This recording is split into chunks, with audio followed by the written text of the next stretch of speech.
Welcome to this edition of Rattling the Bars. I'm your host, Master Musa. Joining me today is Alexia Pitter, the daughter of an incarcerated, imprisoned, enslaved Black man. More importantly, he's her father. And we're doing a series on Father's Day. But more importantly, we're trying to highlight the impact that the prison industrial complex, the new form of plantation, has on the families, and why this system that's supposed to be designed around humanity ceased to apply humanity or humane behavior towards families. Welcome to Rattling the Bars, Alexa. Thank you. Thank you for having me. All right, tell our audience a little bit about yourself.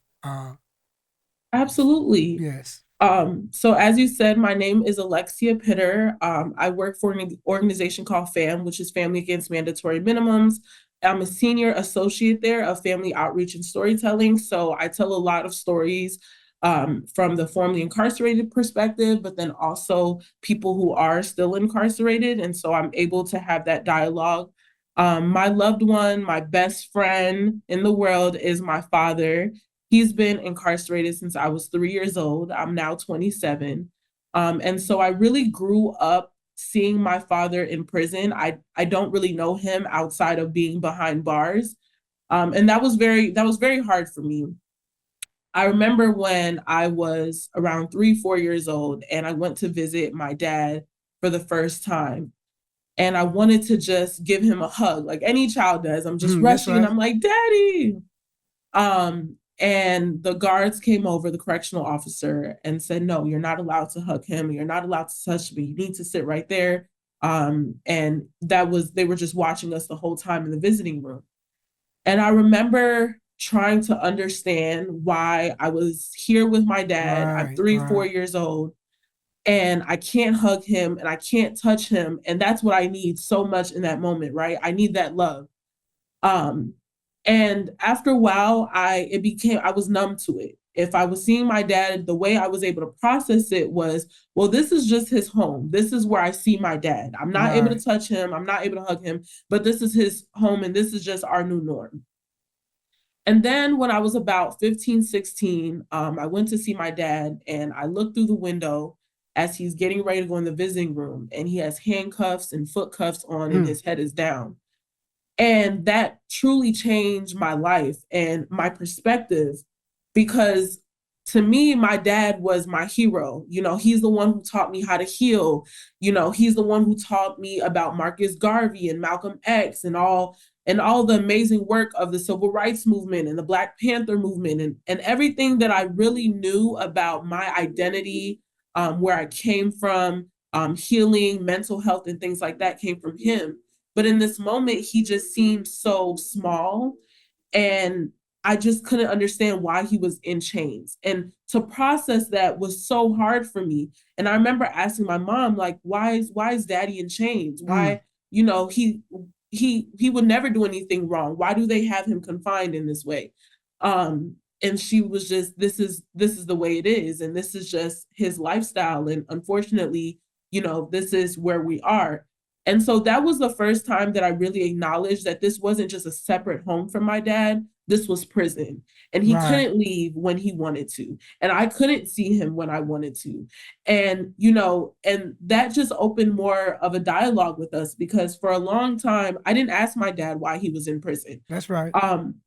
And I really believe that my fear was, if I knew, it would be too scary that we just couldn't continue to have our relationship. Right. And so as time progressed, one of my best friend, her name was Jess, and she came to me and she said, you know, your dad's been in there for 20 years. Like, you know, I have some organizations, you know, we can come together. Let's try to get your dad out. And I remember just looking at her being so confused. And I didn't know what to say, because I never thought that that was possible. Yeah. To me, this was his existence. This was his home. This will always be his home. Nothing else outside of that, you know, really, I couldn't really process that. And And so I was just like, sure, I guess, but I don't even know where to start, what that looks like. And so after that, I decided to go the clemency route. And I had different organizations working with me. And me and my dad had one of the most open, honest conversations that we ever had. And I'm getting already a little emotional because Yeah. what Take your that time. Take looks your like, time. Yeah. yeah, thank you. Um, what that looked like was me for the first time not having to survive and me learning that mentality, because when I was younger, I think what I realized is that by me saying that he couldn't come home, that it wasn't possible, that was my way of protecting myself from disappointment, and not getting my hopes up. And so when my best friend brought up this idea of him coming home, we did have to have that honest conversation, because for the first time in a long time, I didn't have to be this strong child. But I was allowed to say, honestly, I want you to come home, Dad. I need you to Yeah. come home. I Yeah. need you to be at my graduations. I need you to help me to become an adult. I need your advice. I need you to physically be there. And that was the toughest thing that I've ever had to go through, because I had to be honest with myself. And, it's almost like when you have that wall up and you just have to let that wall go. Alexa, Yeah. let's flush that out, because that right there. See, that right there is the part of the conversation that most of us don't get when we talk about the impact that this prison industrial complex has on family, and the impact that it has on children of the parent, the person that's incarcerated. Because you just outlined that, you know, and you outlined early, your father have done some amazing things and have educated you and have given you like a sense of knowledge that made you the woman you are today. But then you went on and expressed that that psychologically you had positioned yourself to say, well, my dad is never coming home, and I gotta find comfort. I gotta find some way to rationalize that, because I want my dad home, but I don't want to say nothing because I don't want to create a disappointment. Yeah. How did you ultimately come to the point where you was able to like process that, and as we know now, you're moving forward in terms of like organizing and doing the things that would ultimately result in him coming home? I know that to be a fact. Thank you. Thank you. No, that's a great question. I had to, and I say this a lot, especially as a Black woman, we're so used to taking care of everyone around us. Come on. And I would say my mom led by example. My mom had me at 18. She was kicked out when she was pregnant. I lived in Jamaica for quite some time. I came back. And with my mom, no matter how much she was struggling as a single mother, she always said, when we see your dad, I need you to put on your dress, the best dress clothes. He doesn't need to know that we're struggling. He doesn't need to know that, that we feel him not being here. He needs to know that we're okay. He has enough to deal with. He needs to know that we're okay. And so following that example at a young age, that's what I knew. When I came to see him, I wanted to laugh with him. I wanted to joke with him. I don't want to tell him about the things that I'm going through. He has enough going on. And so for me to get into that transition, like I said, when my best friend told me, like, yeah, we can do this. Like, this is a possibility. And I would even go as far as her saying, like, I had a dream that your dad will come home. Oh, that's and right. she was doing some other work in the community. And she's like, I feel in my spirit that it is my job to help you with this. And I've only spoke to your dad 2 times, but I feel like this is in my spirit that I have to help. And so being able to go through this clemency process. So one thing we did leading up to the clemency process is we meditated and we fasted for, I want to say 15 days leading up to clemency. And we meditated at the exact same time. And we did like journal prompts. So, okay, what would happen when he came home? How would you feel? And we were talking to each other over the phone about it. And so he was just very emotional because I think in his mind, he kind of put away the idea of being home as well, or not wanting to tell me that it's a possibility because he doesn't want to get my hopes up. Right. But I would say that was the first time that we were vulnerable with each other and allowed our deepest, darkest thoughts to come out. And even to that extent, I want to say 2 days before his clemency, he told me on the phone, he said, look, I was trying to help someone, you know, they were gang affiliated, and I was trying to be a mentor, and I was trying to help them come home. Not come home, but I was trying to, you know, get them out of the gang, and I'm trying to mentor them, and they died right in front of my cell. And there was nothing I can do. And he said, baby girl, I'm not okay. And I want you to know that I'm not okay. And I was able to say, as his daughter, I'm not okay. And I think that's the thing that changed, is as much as he's taught me so much, and as much as we've had these amazing conversations, as a Black man and as a Black woman, for the first time, there was a space where we were allowed to say that we were not okay. This prison system did affect us, that we did feel broken down. And he even went as far to say, he was reading this book by Ta-Nehisi Coates, Something Torn and New, that talked about remembering. And he said, I think about what my ancestors went through.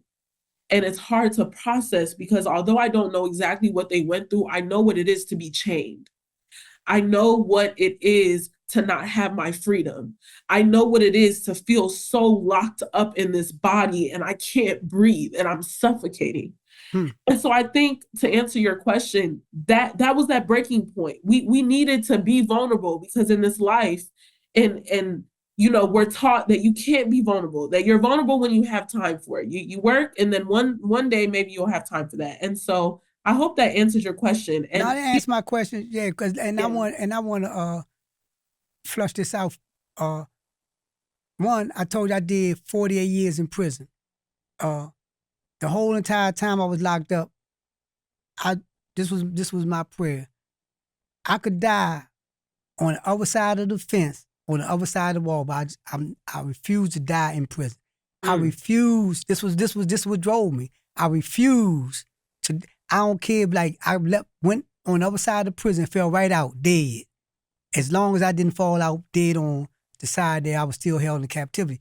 But the thing that I think that, in what you just outlined, is how it's hard for your father or any individual in the prison industrial complex, on the plantation, to express any vulnerability, because the system is designed to dehumanize you, demoralize you, and break you. And so the only thing that you have left, George Jackson said in prison, let's say, the whole fight for them is to take our individuality. You take our individuality and you put us in a collective mentality and a herd instinct. Everything we do it in a herd instinct. So for you and this breakthrough between you and your father, to have this moment where this the part about the Father's Day, and this the part about the impact that the father have on the child and child on the father, to allow y'all to find a space where y'all could be vulnerable, and therefore allow his humanity to come out in a space where he could be human. Because like, just like you saying, when y'all going on a visit, put your best face forward, wear your best dress. When he coming in there like, I'm putting my best face forward, I'm putting my best foot forward. I can't let him know that, like, somebody just died in front of my cell. I can't let her know that my cell buddy is, you know, they just put somebody in my cell and he got mental issues, and it might be a problem. I might have to do something to him, or for fear of having something to do to me. But what you was able to do, and this is the part I want our audience to recognize, is that when you talk about fathers and their children, the children and the parents, they make each other, they create that sense of humanity in that inhumane environment. And did you feel that? Yes, I absolutely feel that. I do. And that's one of the things that I admire about our conversations now, especially as I get older, is I feel more comfortable talking about how I feel, and we push ourselves to be human and allow ourselves to be human, and to laugh and to talk about things, but to feel. And that's something I realized too, is I would say that when I recently spoke with him, I want to say about a week ago, I was on the phone with him. So we have a book club, and so we are always talking about our books, and we read the same Right. at the same time. But this time, I heard something in his voice, and I said, "What's wrong?" He's like, "It's okay. We don't have to talk about it, baby girl. We don't have to talk about it." I'm like, "No, I want you to know that you're able to talk to me. And I may Right. not have the answers. I may not know who to call, but I want you to know that if something is going on, you can talk to me the same way, I want to talk to you." And he said, "Well, to be honest, I feel so guilty about not being in your life Hmm. that I feel like for this 20 minutes on the phone call, the least I can do is hear what you're going through and be there for you." And I said, "Well, Daddy, we're both doing that. So if I'm doing that, I don't want to stress you out, and you're doing that because you don't want to stress me out. Well, now we're just holding everything in, and we're not, and the prison is winning in a sense." And talk about this, Alexa. Yeah, Not to cut you off. Talk about this here, because I want these moments right here to be like snapshots to get people to understand the system and the impact this system has on us, right? In terms of like our inability to be able to be in a space where we can have a normal conversation. Talk about why you think this system is so caught up on or so hell bent on destroying that right there, destroying any humanity that we have uh, uh, in us. Mainly when as it relates to why we don't have the system don't have a mechanism where families can reunite. Why the yeah, system don't have a mechanism where uh, the father can have more access to the child in an environment where the child doesn't feel like they have to like suppress feelings and emotions, but can be able to express. Why do you think this system mm, is hell bent on that? mm. That's a great question. The best way I can answer that, I was interviewing a formerly incarcerated individual. I can't think of the name at the moment. And I said, "Well, how did you know you were ready to be free?" And he said, "Well, I had to be mentally free before I could ever be Mm. physically free." And the first thing I did, I was like, "I have to tell my dad this because I found the key. I know what we have to do now. I know what the next step is." Yeah. And I was very excited.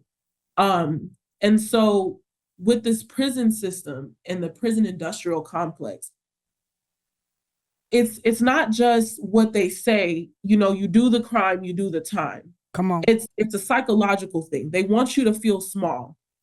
They want you to not only be physically in chains, they want you to mentally be in chains. Mm. And what that looks like is not allowing certain books to come in the prison, right? They don't want you to learn too much. They don't want you to learn from, I tried to send my dad to Malcolm X books and they turned that down really quick. they Yeah. they don't Right. want that.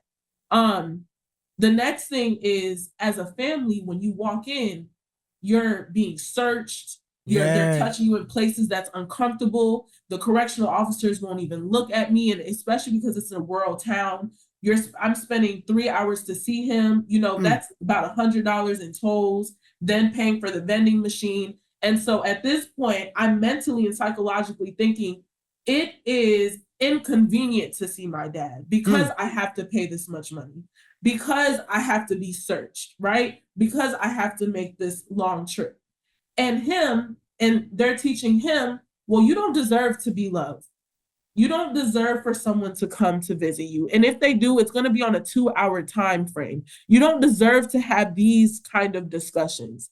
They want him to psychologically continue to feel enslaved, to know that there is no other options. And and they're trying to teach him that he is defined by his mistakes. And Yeah. because and I think that's another thing that's very specific is when you tell someone your one mistake is going to define you for the rest of your life, Mm. how is someone ever going to think that they're more than that mistake? That's How are they right. even going to process what it is to heal or even that healing is possible? How are they going to know that they can do better? And it causes this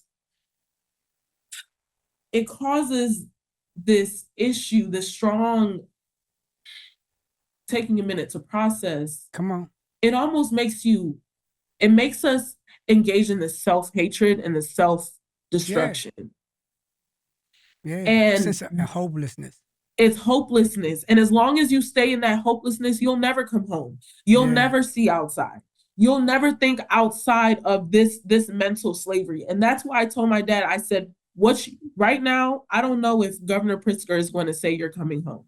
But what I do know is you have control over how mentally enslaved you are. So what we're going to do, we're going to read books. You're going to learn about your ancestors. When we're on the phone, we're going to I always say that on every 20-minute phone call for the last 5 minutes, I make sure I tell a joke to make my dad laugh. That's right. I have to get his spirits up because, and I end every conversation with, I'm proud of you. Because especially as Black men, they don't hear that enough. And sometimes, especially as Black women, we're having our own things that we're going through. Black men are fighting against society. We're fighting against society. And by the time we come together, we're all over the place. And sometimes you need someone to say, I'm proud of you. Yeah. And to bring that a little further, my dad's mother passed away when he was very young.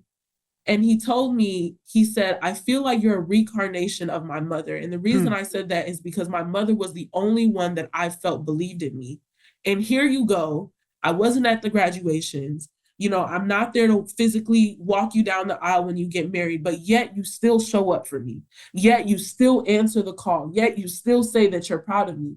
And he says all the time, the reason that I knew that I could have a second chance is because you believed in me. And so that's the thing with the prison system. They don't want them to believe that there is another option.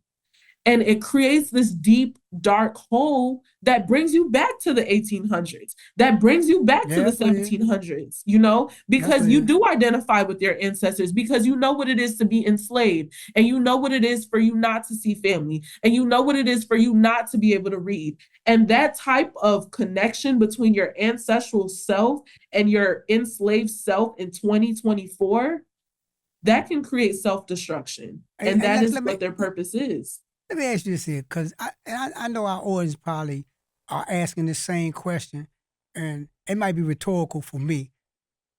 Why do you believe in your father, despite, you know, the fact that he hasn't, you know, he's been incarcerated, left when you was 3, but your belief in him, as you express your belief in him and your love for him, why do you have this for him in the absence of? Because that's the thing that when it's a two-way street. The parent on one side and the child on the other. But now we're talking from the child's perspective, the young woman's perspective. Why, you know, you got all this passion about your father, despite the circumstances he finds himself under. Why?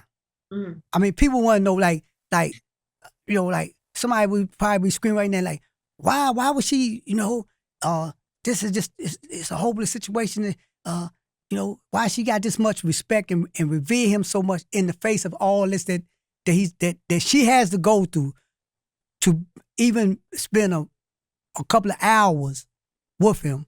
All she has to go to have a 20-minute phone call. All she has to go to not be able to say, like, oh, let me call my father and tell him I'm ready to do X, Y, Z. Why? That's a great question. My father, and like I told you, I never wanted to know why he was in prison. But I started to ask questions. He migrated to America, I want to say, when he was 16. And when he came here, he didn't have a visa. And he didn't have any way of making money. And then he found out he had a child at 18. And in his mind, he felt like I needed to do whatever I could do to make sure my child did not go through what I went through in Jamaica in poverty. And so he became a part of a gang-affiliated organization and things like that. And, you know, just talking to the wrong people, being in the wrong spaces. And he made a mistake. And as I'm getting older, and I'm from 3 years old to 5 years old to 10 to 20, I see how he says, well, I'm going to meditate today. I'm going to journal today. I really want to know what is healing. I want to learn what it is to forgive myself. I want to understand who was that little boy growing up. Why did he need love in all the wrong places? Why did he make these actions? He was asking himself these questions, and it wasn't for a 6-month period and then we never talked about it again. It happened throughout my entire childhood. And so now I'm at home and, especially growing up without a father, I'm already a statistic. You're not going to make it to college. You're not going to be financially stable. You're going to end up in prison just like your dad. That's what I heard my entire life. And I'm in school and I'm struggling and it's hard to keep up. And I'm being bullied in school and I'm being physically abused and I'm dealing with sexual abuse. And I'm trying to process all these things as a child, and I'm still trying to make it to college, and I'm still trying to be the best that I can be. And I had this moment and this understanding. If my dad can be in chains, can be in this small room, to use the bathroom in front of someone, for someone to tell him when he has to eat, if he can go years without medical treatment, without speaking to a therapist, and still make the effort every single day to be a better man, there's nothing that I can't do. And that is what he taught me at a very young age. And his strength and his determination and his willingness to always make sure that he is mentally free, no matter what is against him. I knew, and he has taught me that there's nothing that I can't do. And so when I fight for him, it's not just fighting for him, I'm fighting for me. He is a part of me. We are together. And I have to believe that. And so that's why, because I will be honest, I've spoken to formerly incarcerated individuals and they've even said like, hey, can you call my daughter and explain to her like my circumstances? And, and I absolutely do, because it's just so much that he doesn't have access to, and I have access to so much. And if 20 something years later, he can still answer the phone and still give me advice, despite someone dying in front of his face, and still showing up for me, there's no reason why I wouldn't show up for him. And to me, that's community. That's the part of this process, and the part of this experience, the prison industrial complex, the plantation. I remember reading after slaves was freed, what they did, they put one ads in the paper asking, saying like, do you know where Mary Jane or Betty Joe is at? To find their family members, to link up with them, to go build a community. But you just talked about how that's done in the spirit world. This is the spirit. This is the spirit that you're talking about that got you motivated to stay in that space. But more importantly, this is the same thing that your father. If somebody was to ask you about your father, how would you describe your father?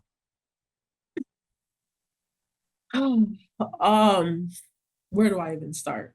First, every time he sends me a letter, it says Negus Gasi. His name is Gasi Pitter. And Negus, for a lot of people who don't know, is king, and that's what it means. And so even in his letter writing, he always says, you better write queen. I'm not opening the letter unless it says Queen Alexia.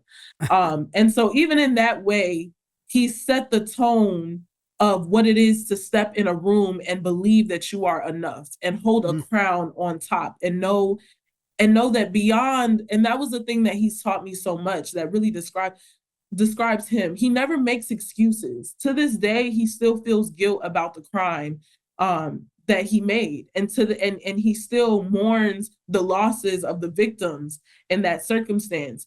And he always says it's not the mistakes that you make, it's how you recover from it. That's what right. do you do? What do you do after you made that mistake? And so to describe him, he's very spiritual, he's very grounded, and I'm very jealous sometimes because I'm like, how in this world of chaos are you so grounded? Even when I call him, I'll say, how are you doing? And his answers never changes. He says, I'm peaceful. And he always says that doesn't mean that my environment is peaceful. That's right. But I have found peace within myself so that I can exist in this environment for now. And so hearing these things, especially as a woman, and hearing the adversity, he's resilient. He manifests beauty. He pours so much love into the world, even when he didn't receive love. He mentors individuals that maybe he never talked to. But he sits down with them and he walks them through what he's went through in life and why you have to make a difference. And then he always connects it to the ancestors, right? You know, they've worked so hard so we can be where we are. So we have to do better. We have to pay our respects. And so he's very spiritual and he loves to laugh and he makes jokes. And it never feels like he's my father. It just feels like that's my best friend. Like, some daughters don't want to tell their parents certain things. That's not the case. Sometimes we tell each other too many things and it's like, okay, slow down. But no, he just represents light and love. And he really taught me that just because you didn't feel loved at a point in your time doesn't mean you need to give love. In fact, it is your job to give even more love to make up for the love that you didn't receive. And to me, that's the best way to describe him. And as we close out, how would your father, if somebody seen your father and said, King, describe Queen Alexia to me. How is she? What do you think he would say? I'll be honest. He just told me this. He said, I don't think you truly realize the power that you have. He describes me as a warrior with a lot of battle scars. And he describes me as resilient. And he believes that, you know, I give a lot of love to this world, although I may not have felt a lot of love. And he describes me as a leader and someone who's always going to tell the truth and show up as my authentic self, despite where I am.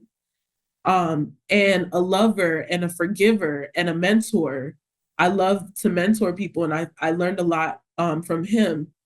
But then also, I would say a person of community. Community is very important to me. I always try to surround myself with community and always giving back. And so I think he would say that I'm the nuclear system of each community that I go in.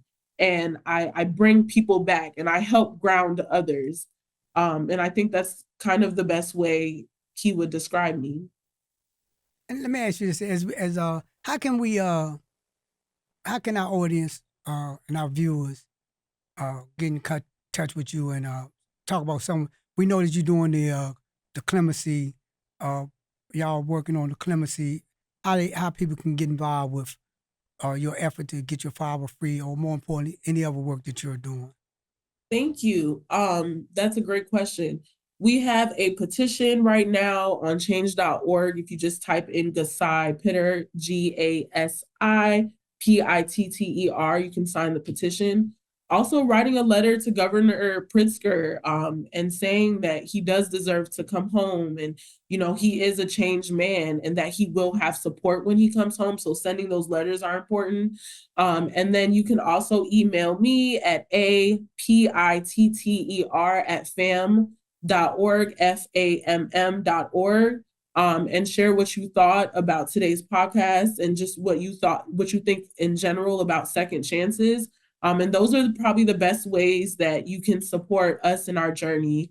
And just always continue to fight for prison reform and know that people are humans outside of the crimes that they've committed. And he was 18 when he committed this crime. He's now going to be 40, I think like 43 years old. That's a large amount of time to make a difference. So really just open up your hearts and minds and turn away from what you're hearing in the media, because everyone is not bad. And in fact, there's a lot of people who come home and do so many things for the community. And because they've been through that similar thing, they know exactly what to say to the young people coming up. And so just really thinking about that. And that's the best way you can support me and all the other people waiting to come home.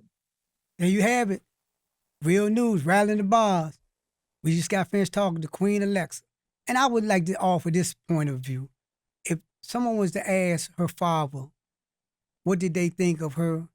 He would say, here come the queen, because she's definitely representing her father. And this is about Father's Day, but more importantly, this is about humans, human beings. Alexia's a human being. Her father's a human being. We got 2.5 million people that's incarcerated on these plantations that are human beings. And we got a society and a system that says, despite your humanity, we're going to do everything to take it away from you. But we have this storyteller today telling us, no, that's not the case with her father, and that's not the case with her. Thank you, Alexia, for coming in and joining us today. Thank you. And we ask that y'all continue to support the Real News and Rattling the Bars. Rattling the Bars is here to give voice to people like Alexia and her father. Rattling the Bars is here to give voice to the voiceless. And the Real News, well, as we always say, because we are actually the real news.